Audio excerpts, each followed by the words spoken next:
Hello, everyone. This is the Eating Disorder Therapist podcast, and I'm Harriet Frew, eating disorder therapist. And today I'm talking to Rachel Evans, a chartered psychologist who specializes in eating disorder recovery. And her eating disorder choice, working with this career, was inspired by her own struggle in overcoming an eating disorder and then supporting many other people as well over the years. So Rachel has been a guest on my podcast several years ago. We were just talking about it before we came on air, I think kind of back in the pandemic days. So I will link the episode in the show notes for anyone who wants to go back and listen to that episode because Rachel really dived very deep into her story then, and there's lots of great information there.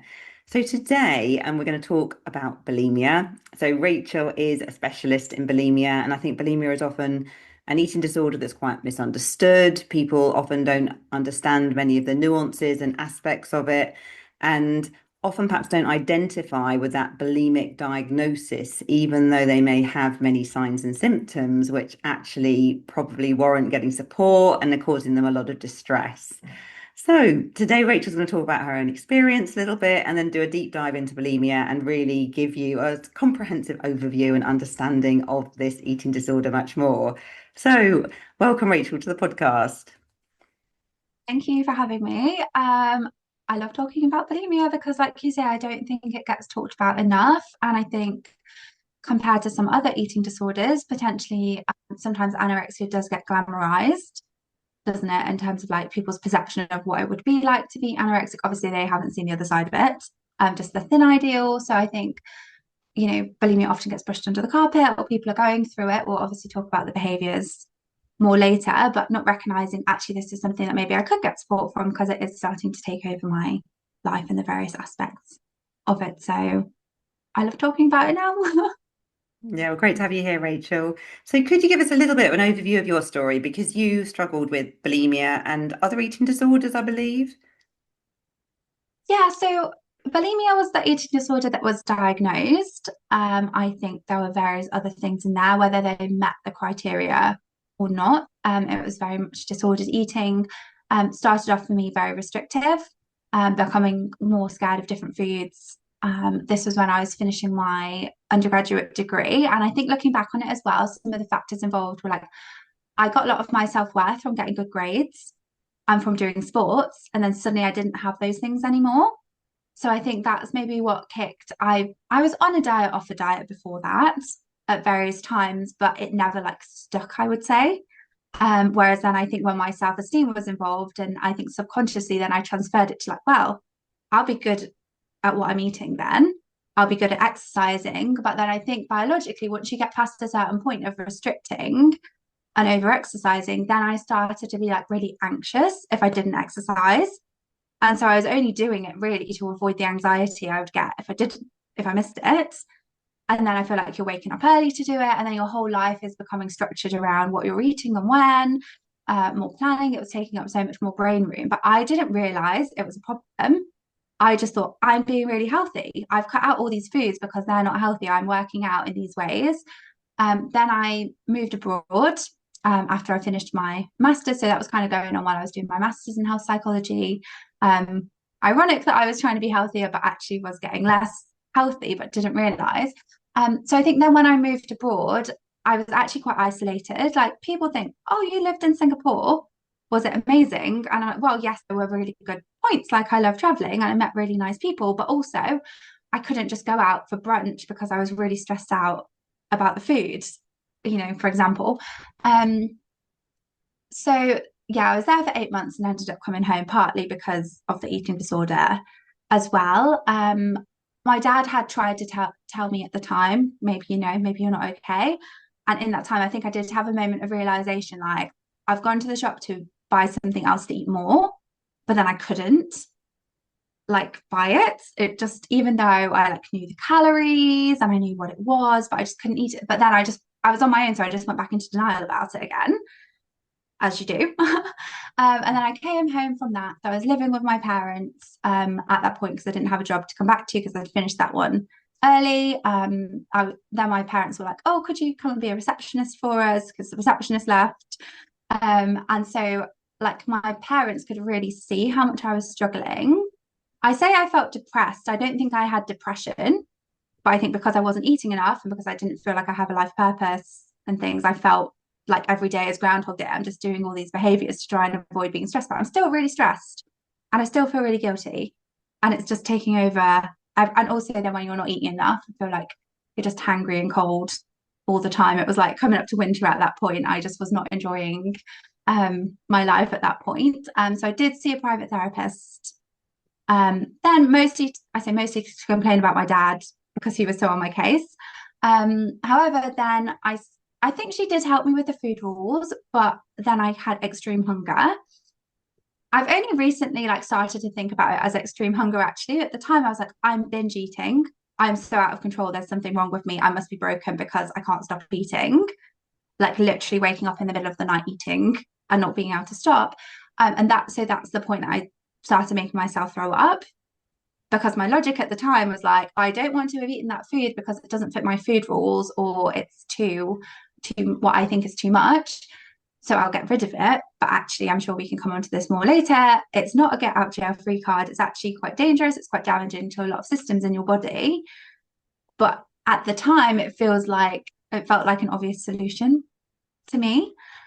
So at that point, I was really purging because I binged. Things got a bit better. I was eating a bit more during the day because I realized I can't carry on like this with the binges. I started my PhD in psychology. I so strange looking back on it now because I thought I was recovered. I thought I was fine, even though I was still binging and purging like every week. But because I was eating more during the day and more variety, I was like, oh, this is great. I'm like healthy now. And I've got my periods back. So everything is fine. But I really was not fine. Yeah. And so then in my second year of my PhD, actually, then I lived on my own again. I thought I was getting behind with my work. So like my stresses came back. And that's when the bulimia like really took hold in terms of like the frequency that I was doing it, the amount that was taking over everything.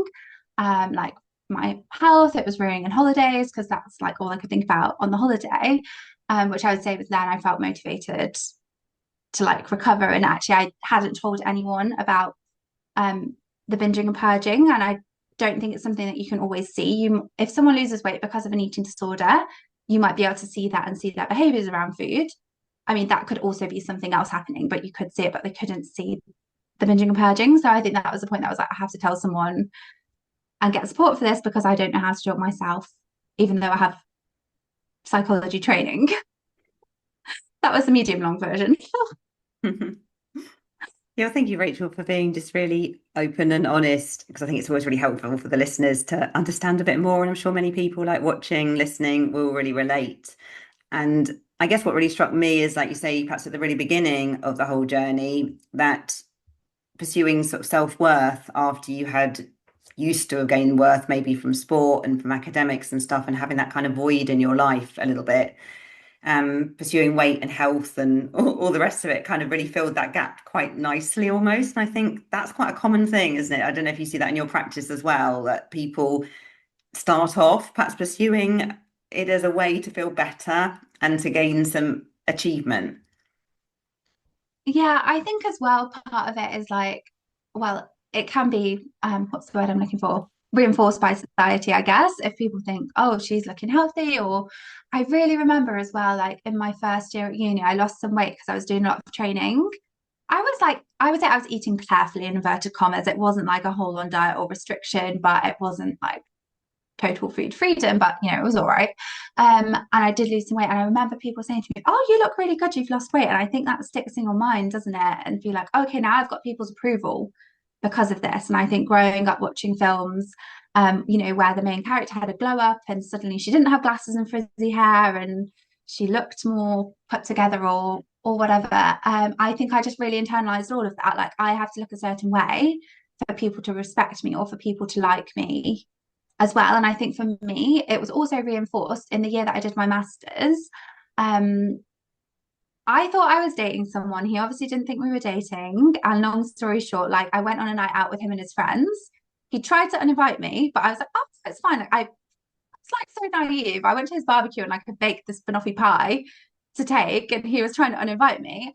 And then we went out and he was just making out with this other girl in front of me. And I think then my self-esteem was like, I didn't think, can I swear? I didn't think, oh, he's a dickhead. Why would he do that? I thought, there's something wrong with me. I need to be better because of it. And so I think then, because I could control the diet, what I was eating almost, I could exercise until it got to that tipping point that it was controlling me. I think that's how it confused me. But I don't want to play into the like misconception, oh, it's a diet gone wrong. I don't think it's a diet gone wrong. I think there's so many other factors. But I think, especially during COVID as well, when we were having our first conversation, like the amount of new clients I got then of people who had kind of had a health kick at that point and then realized coming out of lockdown, oh, I can't go and eat at the pub with my friends anymore. Like there was quite a lot of people who kind of went in that trajectory then.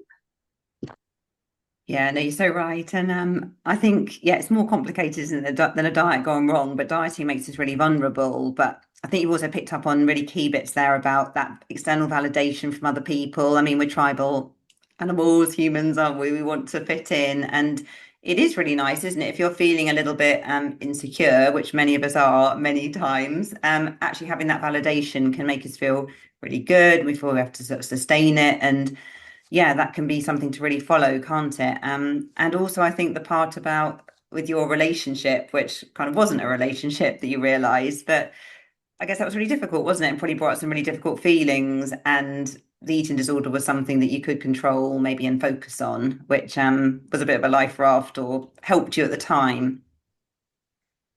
Yeah, I think it's one of those things, isn't it? Like, I feel like that was a real turning point or like cementing, like, okay, it's gonna carry on down this route. Maybe if that had gone differently, maybe I would have felt better about myself. Although, to be fair, a lot of our relationship was based on us working out together. So it probably wasn't that great.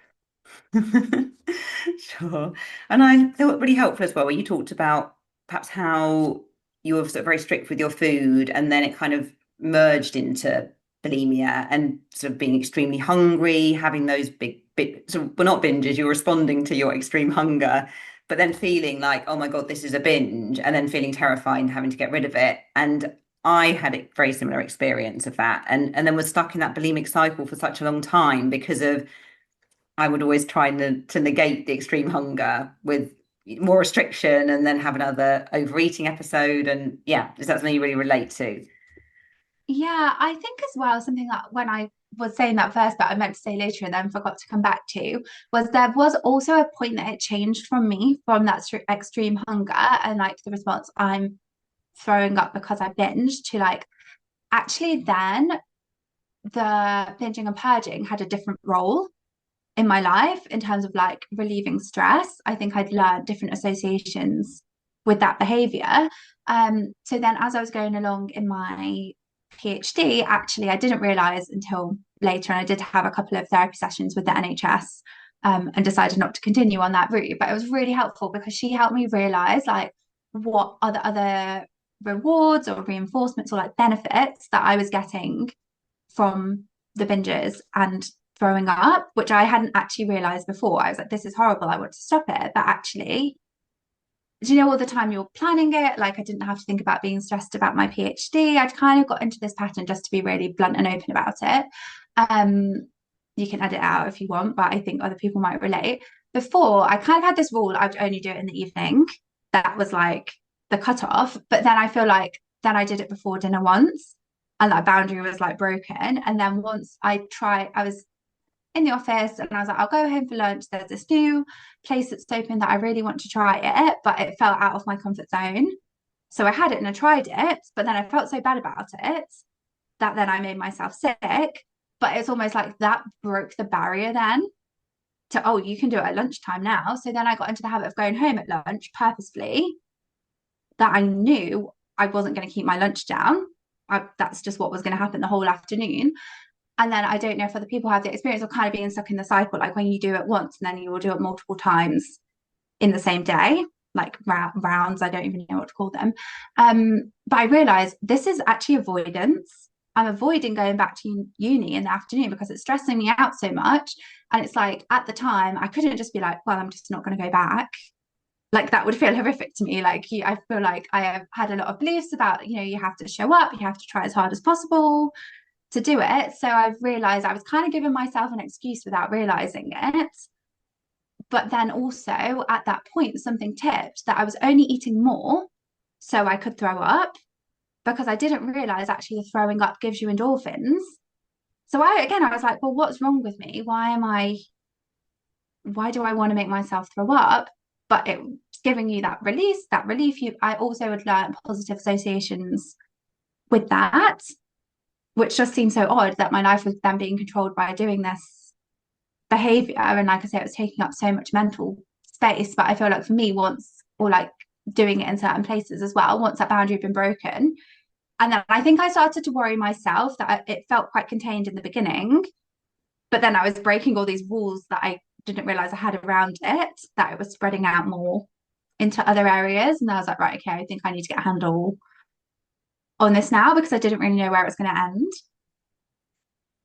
And I think it's so helpful just to share about that because I think, as we sort of talked about, the bulimia sometimes is driven in the beginning, isn't it? Perhaps by more extreme hunger and then that, you know, that sort of more physiological side of things, but how very quickly it can become a way to, yeah, be sort of stimulated or get endorphins or a sense of relief or soothing or something to get excited about. Like, yeah, it starts to serve many functions, doesn't it? And distract and stress relief. Yeah, just to add one more thing that I thought when you were saying that as well, like when I was recovering, I did feel like really determined. Like I'd had a really awful Christmas, kind of taken over by it. And then I thought, right, okay, I didn't like doing my PhD. I stressed myself out about it, like publishing in an academic journal and like having to be good enough and things. And obviously, you're going to get like bad comments from the reviewers, aren't you? But I was like, I just don't want to do this my whole life and be an academic. I wanted to be a psychologist originally to work with people. So I think I felt really determined, like I really want to get into a good place myself that I'll be able to train and work with other people to go through this. So I was feeling really determined. But then a couple of weeks later, I went to like a presentation about presentations. I don't know why. Well, actually, no, there's two things about this. One part of my brain says, I don't know why the guy really grated on me. And the other part of my brain says, you were trying to recover, but you were also doing a juice cleanse because you thought that was going to help. So it's a bit muddled in my mind about it. There were like multiple things going on. So I probably was quite depleted on that day. But I remember coming out of it and I literally thought, I don't know how to deal with this without I didn't think binging and purging my head, but essentially like without binging and purging right now, I don't know how to deal with this emotion that I'm feeling about this day anymore. I think that had just become my main coping tool of like regulating myself by accident, obviously. Yeah, well, I think it's so helpful to say that out loud, isn't it? Because I think it can become, can't it? I think speak from my own experience that almost any discomfort or tension or overwhelm, we want to escape to the behavior because it's going to bring instant relief, isn't it? Even if that's quite temporary. Yeah, I think as well, yeah, because obviously then along with it was all the feelings of like I feel really guilty, I really hate myself, what's wrong with me? But like you say, that relief also just feels more powerful at the time. Or even like for me, I think getting a bit ahead of ourselves, but now I'm thinking about it. What was really helpful in recovery was also I think we might have talked about this before actually. I came about it in a really funny way. I was listening to a hypnotherapy recording about stopping smoking because I was like, right, every time they say smoking, I'll say binging because I just do not know. This was like 2016-ish. So I don't think there were as many online resources as there are now at the time. And I just found this one. And he said, like, people who smoke often, when they're walking outside to have a cigarette, already feel better. And I was like, oh, that's so true for me. Like when I'm walking to the shop to buy food or I'm planning it, I already actually feel that a bit of that relief, which was just amazing, which is a total side note. But now I thought about it, I thought I would just say it because it was just like a mind blown moment. Like when I learned about the endorphins thing, I was like, oh, this makes so much sense. And also like, oh, it's not actually the behaviors. It is the behaviors, but it's not the behaviors that are doing it for me. Yeah, and it's so The brain. interesting. So Rachel, like backpedaling a bit, actually, what is bulimia? So I guess we've sort of dived in a bit to your experience and a lot of the nuances on it, which is great. But how would you define bulimia yourself? Oh yeah, I feel like yeah, we really jumped into it, didn't we? So I think if we're looking at the diagnostic criteria for bulimia, it's talking about people having a binge, which would be eating something a bit like sort of subjective, but sort of objective, more than most people, inverted commas, within a set amount of time. So the kind of example I use is like if you went to the cinema with your friends and ordered loads of popcorn and loads of sweets and things, like, and you ate them all, that wouldn't really be a binge because it's context specific. Or like Christmas, if you go all out on your Christmas dinner, like it's kind of expected at that time, isn't it?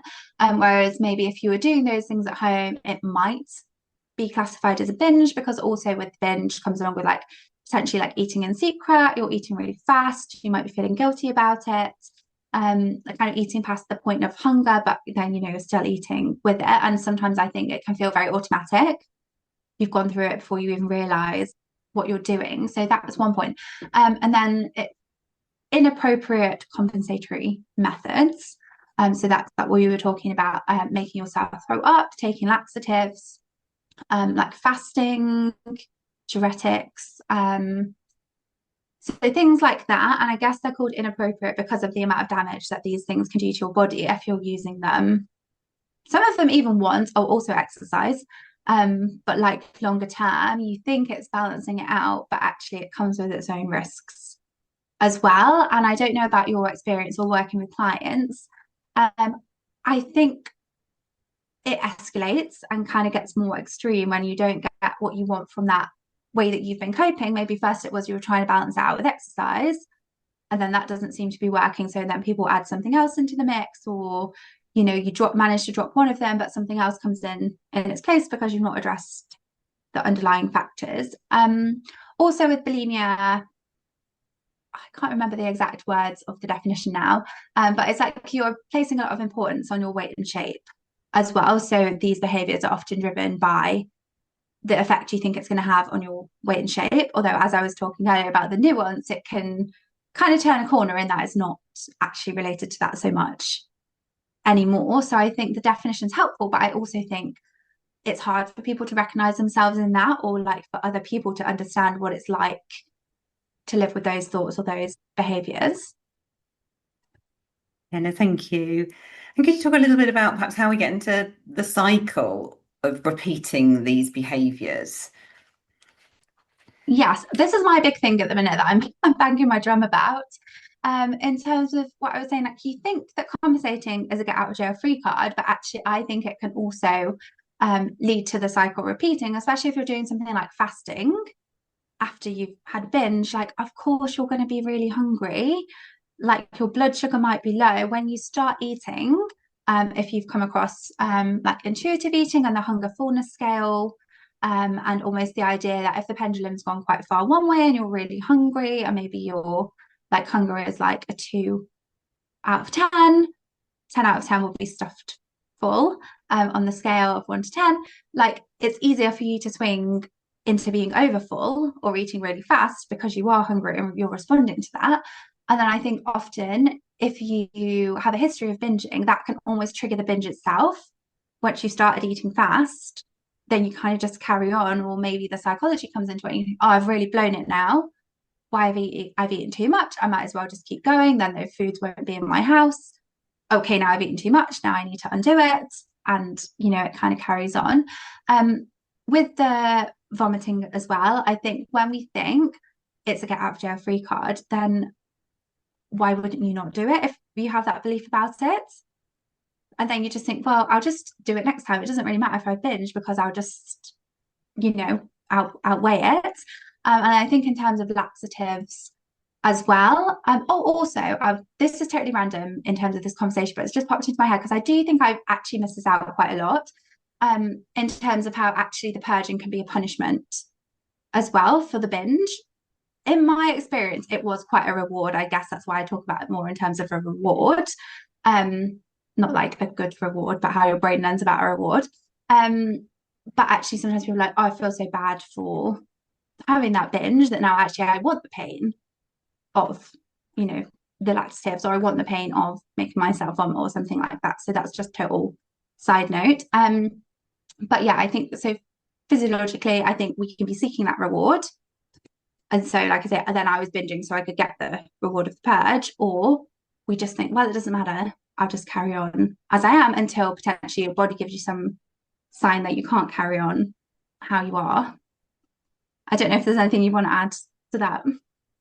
Yeah, no, I think really helpful. It just sort of just really demonstrates, doesn't it, how it's once you're in that cycle, that perpetuating cycle, it's quite hard to exit, isn't it? Because of you're starving, you get over hungry, you binge, you feel all those feelings, you go for the compensatory strategy, which then puts you back in a place often where you're not feeling good, you're back to restriction again. And it's really hard to exit, isn't it, really, when you go round and round that cycle.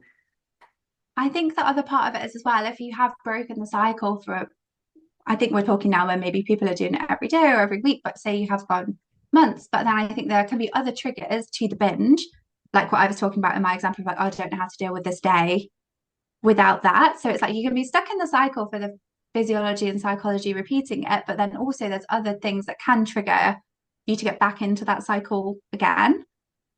You know, so true, isn't it? Like I always think it sort of starts off more from the body image and the physiology, and then it very quickly gets all messy because of it is the Mhm. way you start to deal with life, isn't it? So in a way, then any emotional thing, any sort of uncertainty, any unpredictability, any tension feeds into the cycle and round you go again, which can be really, really challenging. Can I just ask you as well a bit about the body image bit? Because I think one thing I experience a lot with people with bulimia, and I think I would have related this to myself, is as we've talked about, I think the body image part, the focus on weight and shape, it does become smaller possibly because the other factors are keeping everything Mm. going. But I think many people are holding their weight a bit below where their body is happy. And that is another maintenance factor in the cycle. And I just wonder if you'd agree or disagree with that. Well, I don't know actually because I don't weigh my clients or what. Like sometimes I might ask them about their weight if they obviously if they want to talk about it, or sometimes my clients are weighing themselves every day. But if they're not, it's not something that we would talk about. So sometimes we don't really talk about, how has it shifted during recovery, has it or not? Or I guess sometimes we might talk about how their clothes are feeling week to week. I'm trying to think for me. I think I did gain some weight when I recovered, but then also once I was like, I would say balanced. Like I was working out a bit more for enjoyment, then it wasn't stressful anymore. And I would say I was veering towards eating healthily because I'd picked my wedding dress and I wanted to make sure I stayed in my wedding dress, but it wasn't like a whole diet and restriction. I still ate everything, but I was being careful, but not a diet. Then I probably did lose a bit of weight, and I feel like that was my set point at that point. And then since I've had kids, now it's changed.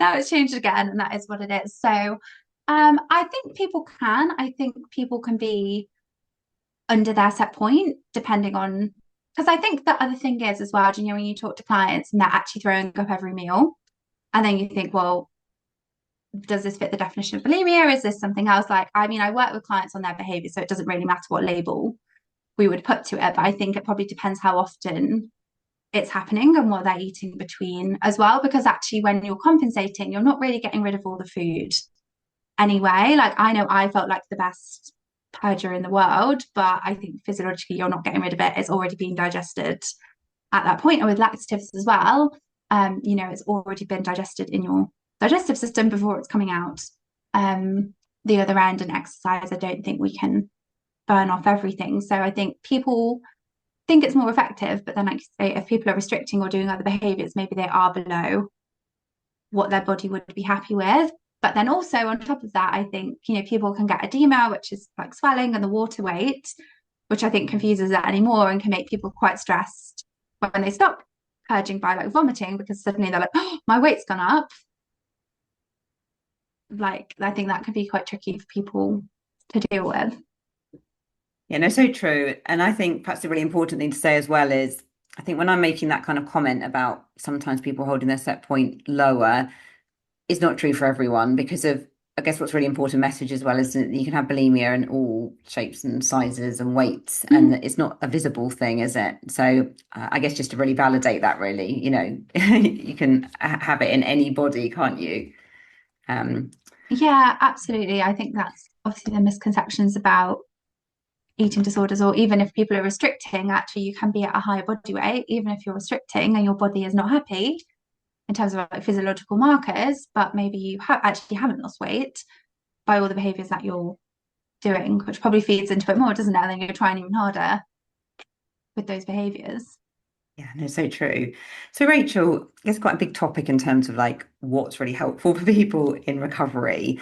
But what would you say, like, first things to think about if you're someone watching this, you've got bulimia and you recognize that you would like to do something about it? What would you say first steps are to get on that recovery road? Yeah. So I think one thing that can be really helpful is, it sounds a little bit cheesy, I feel people say, like finding your why and finding your motivation, like almost building up that list of reasons why you like need to make this change, because I think that can be really handy to go back to if you have that moment of like, oh, maybe I'll just purge this one time. Like you'll be like, well, no, I know where that's going to end me up, because that one time is, this is the last time. Oh no, this is the last time for, another year.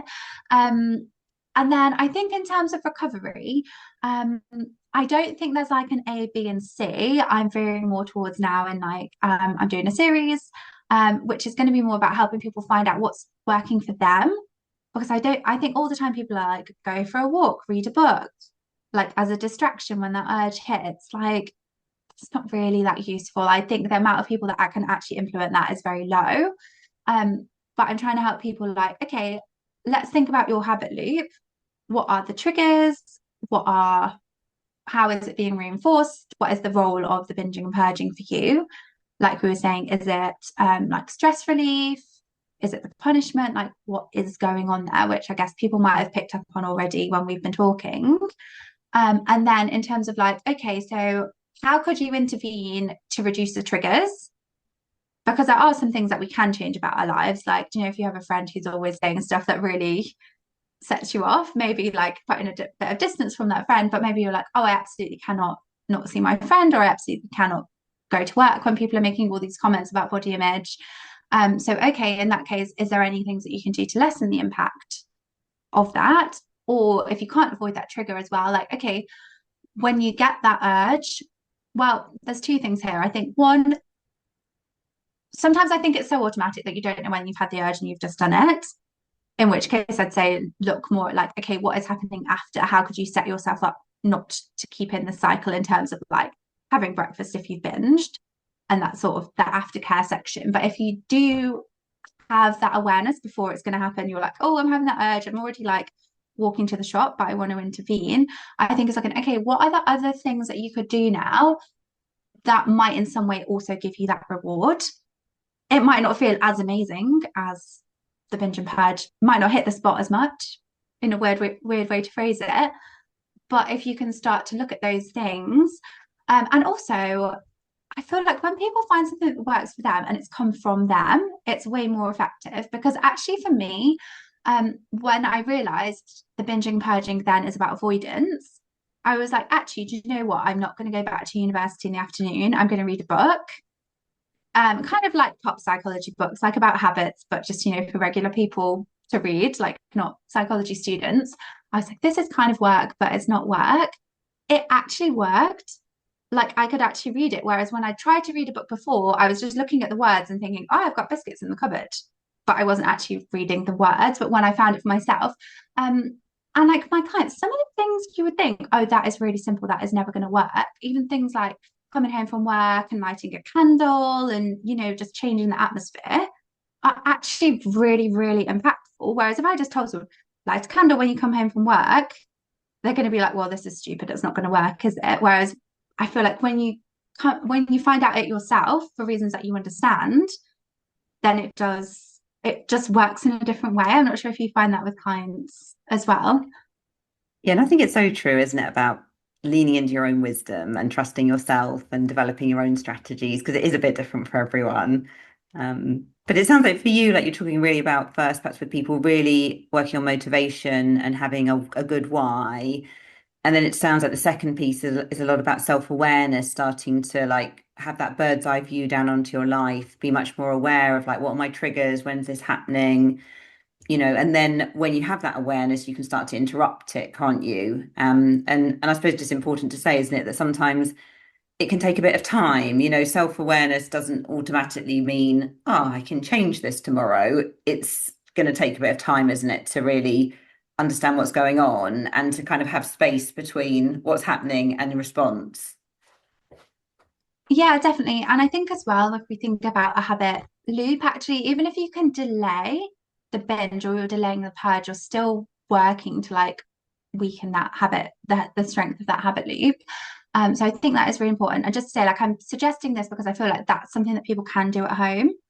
I feel like if people come to work with me or with you, maybe we are doing a deeper dive into like their self-esteem or where did you learn these connections with food, like what else is going on here.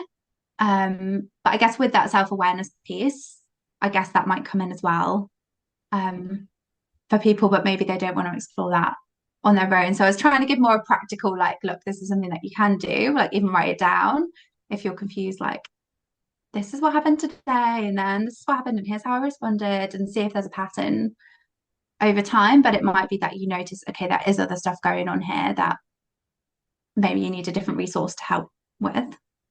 Sure, no, so helpful.